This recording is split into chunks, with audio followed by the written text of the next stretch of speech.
Okay, so just going back to solving proportions, we don't have to set them up. We don't need to worry about the ratio of units or anything like that. We've just got proportions that are set up. We want to solve for the variables in these. So starting with that first one, we have a over 25 equals 10 over 6. What are we going to do to solve for a? How do we solve a proportion? We cross multiply. So when we cross multiply here, I like to start with the variable side first, but it doesn't really matter. We do a times 6 and get 6a. And then on the other side, we get 25 times 10 is 250. And what do we do with these two quantities here?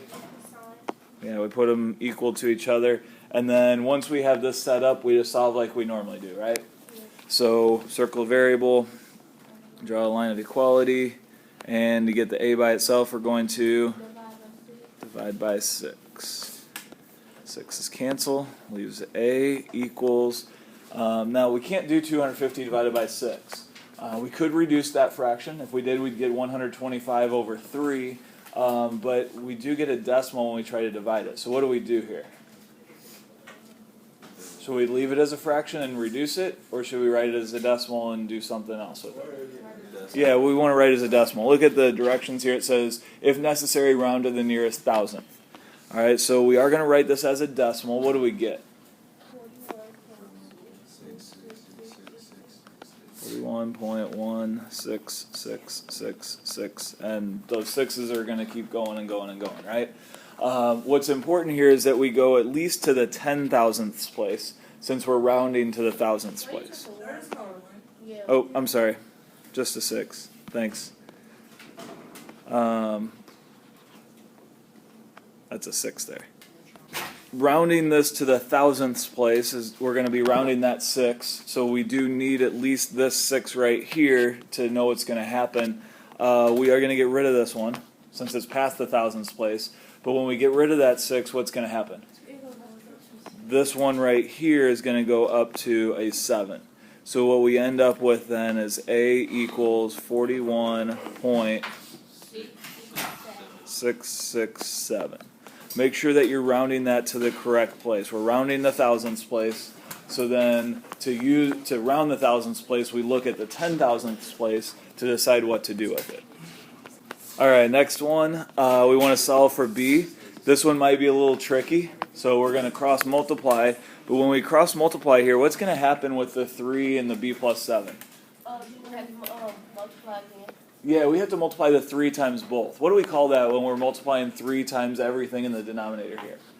Usually it looks a little different. Usually it looks like this. We multiply 3 times b plus 7. What do we have to do with this if it looks like this? Starts with a D. Distribute, right? So we have to distribute that 3 to both the b and the 7. So we get 3 times b is 3b. And 3 times 7 is 21. Make sure that you multiply 3 times both of them. All right, the other thing that I've seen a few people do is try to combine that b plus 7 and just multiply 3 times both of them at the same time and get 21b. That would be a bad thing to do here. Don't do that. We need to distribute and multiply it by both of them separately.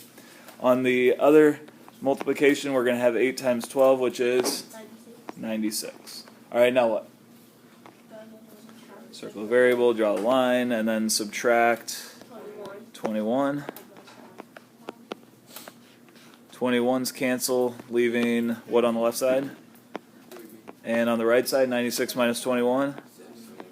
75. Okay, then we're going to divide by 3. 3's cancel, leaves b equals 25. And if we wanted to, we could check to make sure that's right by doing what? Taking the 25 and plug it up in for b here. So we would put a 25 in here. 25 plus 7 would be 32. We could reduce, well, 3/8 doesn't reduce, but if we reduce 12 over 32 by 4, we would get 3 over 8. So we would confirm that that is the right answer. All right, how about c? What are we going to do to solve for c here? Cross multiply. c times 8 is? Yeah, we always want to put the number first, right? 3 times 4? 12. So we get 8c equals 12. Circle that variable, draw the line, and then divide by 8 on each side. 8's cancel, leaves c. 12 divided by 8, we could reduce that, but we can't actually divide it and get a whole number. But we do get a nice even number, right? Not even as in like 2, 4, 6, 8, but what do we get here? 1.5. Do I need to do anything with rounding?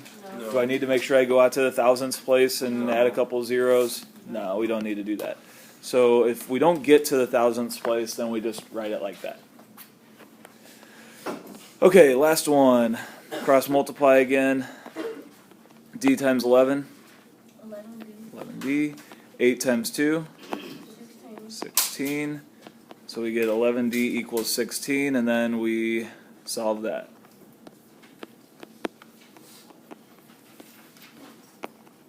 What do we get? D equals 1.454545.